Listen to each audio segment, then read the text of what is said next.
2024 में बीजेपी जनता के मुद्दों को छोड़कर धार्मिक मुद्दों पर चुनाव लड़ रही है। दरअसल 7 मई को प्रधानमंत्री नरेंद्र मोदी ने धार में आयोजित जनसभा में भोजशाला के नाम लेकर उपस्थित कार्यकर्ताओं को हिंदू धर्म के प्रति अपनी प्रतिबद्धता दोहराई। ठीक उसी तरह चुनाव प्रचार के अंतिम दिन बीजेपी के प्रदेश अध्यक्ष वी.डी. शर्मा ने राजगढ़ में नव मतदाता सम्मेलन को संबोधित करते हुए कांग्रेस पर जमकर निशाना साधा। वहीं वी.डी. शर्मा ने भोजशाला का जिक्र करते हुए कहा कि प्रधानमंत्री के नेतृत्व में अभी राम मंदिर का इतिहास बना है और प्रधानमंत्री जी ने धार की जनसभा में भोजशाला का भी उल्लेख कर दिया है। राम मंदिर की तरह भोजशाला का भी जल्द निर्णय होगा। क्षेत्र की जनता की आकांक्षा पूरी होगी। इसके साथ ही वी.डी. शर्मा ने कई मुद्दों की बात की। धार से सुरेश तिवारी की रिपोर्ट।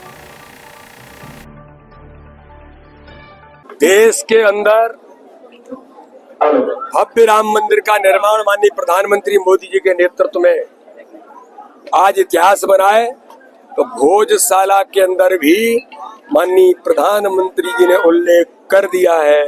भोजशाला भी जल्दी ही निर्णय होकर के इस क्षेत्र की जनता की आवाज जो है वो पूरी आवाज पूरी होगी। अच्छा, इंदौर में कांग्रेस वो नोटा का प्रचार कर रही है, उसको लेकर देश के लोकतंत्र के साथ धोखा कर रही है। इनका सिक्का खोटा और जनता से कह रहे हैं नोटा।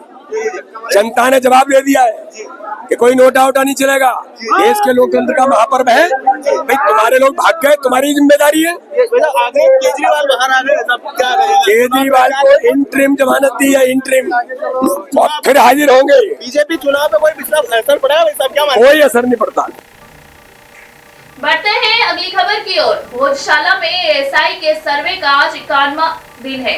आज हिंदू पक्ष के पंडित गोपाल शर्मा एवं आशीष गोयल के साथ हिंदू फ्रंट फॉर जस्टिस की राष्ट्रीय अध्यक्ष और भोजशाला प्रकरण की याचिकाकर्ता रंजना अग्निहोत्री भी भोजशाला में पहुंचे, जहां रंजना अग्निहोत्री ने मीडिया से चर्चा करते हुए कहा कि आज सर्वे के दौरान भोजशाला में पुरातत्व महत्व के सिक्के भी निकले हैं। एएसआई की सर्वे टीम द्वारा पिछले कुछ दिनों से गर्भगृह के सामने मैदान में दक्षिण दिशा में खुदाई का कार्य किया जा रहा है, जो काफी गहराई तक पहुंच चुका है, जिसमें सीढ़ियां बनी हुई है। उससे ऐसा प्रतीत होता है कि भोजशाला के गर्भगृह के नीचे भी कोई तहखाना या मंजिल भी हो सकती है। इसका खुलासा तो पुरातत्व विभाग के अधिकारी ही कर सकेंगे, लेकिन यह स्थान माता सरस्वती का ही था और माता सरस्वती का ही रहेगा। एएसआई के आवेदन पर उच्च न्यायालय द्वारा सर्वे के लिए 8 सप्ताह का ही और समय दिया गया है, लेकिन रंजना अग्निहोत्री के हिसाब से सर्वे में अभी और समय लग सकता है। धार से सुरेश तिवारी की रिपोर्ट।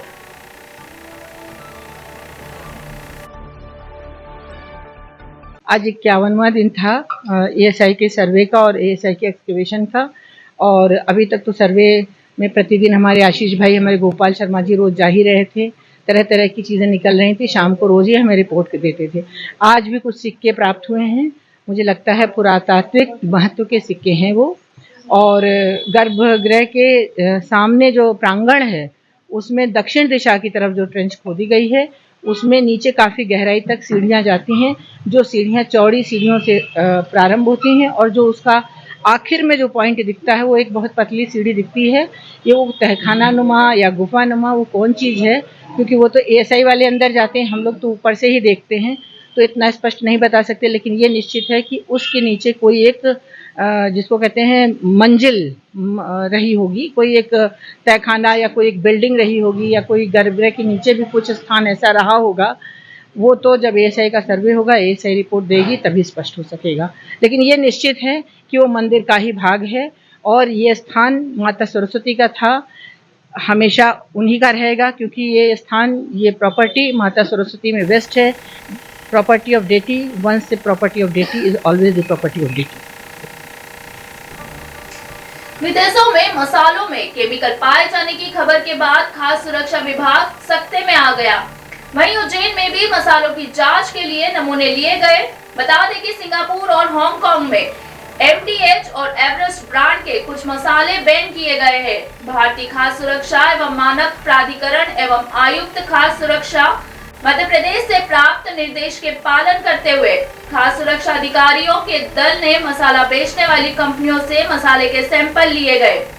सभी नमूने अधिनियम अनुसार जांच हेतु राज्य खाद्य प्रयोगशाला भेजे गए।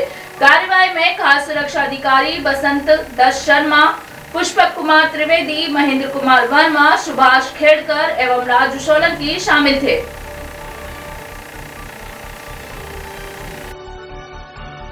सिंगापुर में जिसे उसमें कुछ एनडीए तो एसटी के कुछ मसालों पे बैन लगा हुआ था। उसमें एथिलीन ऑक्साइड जो की मात्रा परमिशन से ज़्यादा थी, तो उस पर सारे अपने देश में भी इस पर सारे एनडीए और अन्य मसालों की जो मैन्युफैक्चरिंग है उस पर कार्रवाई की गई थी। तो कुछ मैन्युफैक्चरिंग अपने यहाँ उज्जैन में भी थी, जिनकी लिस्ट हमें एफएसआई से मिली थी और उसके सारे सैंपल्स हमने लेके भेज दिए हैं, जिसमें छोटी छोटी कुछ चक्कियाँ भी शामिल हैं जो मसाला पीसने का कार्य करती हैं। जो महिपुर में है, एक जो है कि मिर्च मसालती है या मालवा मसाला उद्योग है, उन सभी के सैंपल्स हमने कलेक्ट करके भेज दिए, जिसमें एथिलीन ऑक्साइड की मात्रा जांची गई।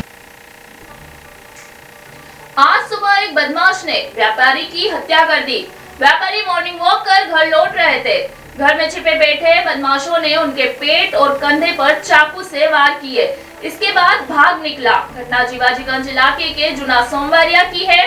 घटना के वक्त परिवार के बाकी सदस्य घर के 3rd फ्लोर पर थे। घायल व्यापारी को जिला अस्पताल लाया गया, जहां उसकी मौत हो गई। घर के बाहर और अंदर के सीसीटीवी फुटेज भी सामने आए हैं। Additional SP Jayendra Rathore, SP Pradeep Sharma भी मौके पर पहुंचे। एसपी के अनुसार आरोपी के पकड़ाने के बाद ही हत्या का कारण सामने आएगा। थाना जीवाजीगंज क्षेत्र में एक जूना सोमवारिया है, वहाँ पे एक घटना घटित हुई है।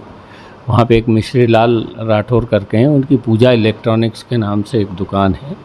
सुबह वो वॉक पे गए थे और वॉक के बाद वो जब घर पे आए तो उनको एक अज्ञात व्यक्ति द्वारा चाकू से वार किए हैं, जिससे उनकी मृत्यु हो गई है।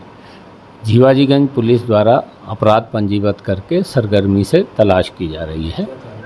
घटनास्थल पे एफएसएल, डॉग स्क्वाड और फिंगरप्रिंट्स के भी टीमें गई हैं और